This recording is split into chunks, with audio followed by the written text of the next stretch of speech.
नमस्कार, आपके साथ मैं हूं दीपिका। देवोलीना ने अरमान का और उनकी पत्नियों का विरोध किया, बिग बॉस को फटकार लगाई थी और ये कहा था कि हम किस चीज को सपोर्ट कर रहे हैं। अरमान ने ये बात खुद ही घर के अंदर बोली थी कि हर कोई चाहता है कि उनकी दो दो पत्नियां हो।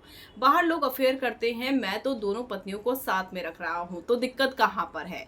तो इस चीज को लेकर देवोलीना ने सवाल उठाए थे और ये एक बार नहीं दो दो बार हो चुका है। अब ऐसे में पायल यानी कि बीवी नंबर 1 बाहर हो चुकी है, तो बीवी नंबर 1 ने क्या कुछ कहा है देवोलीना की उस बात पर, चलिए बताएंगे आपको। अगर आपने सब्सक्राइब नहीं किया है तो जल्दी से कर लीजिए ताकि सारी की सारी लेटेस्ट खबरें आप तक पहुंचे जल्द से जल्द। देवोलीना की बात को लेकर जिस तरीके से बवाल मचा और देवोलीना की बात का बहुत सारे लोगों ने सपोर्ट भी किया। हालांकि उर्फी ने कहा था कि भैया दोनों साथ में खुश हैं पत्नियां, तो क्या दिक्कत है। लेकिन समाज को आप क्या दिखा रहे हैं, इसी को लेकर देवोलीना ने बात की थी। अगर कोई लेडीज दो दो पति लेकर चले जाए तो आप क्या कहेंगे। आजमा ने भी फटकार लगाई थी।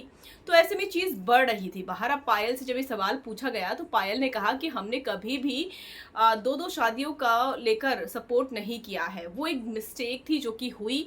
उसके बाद में 1-1.5 साल अलग भी रही, लेकिन उसके बाद हम तीनों की मरने की कगार पे पहुंच गए थे और हम तीनों की हालत खराब थी एक दूसरे के बिना।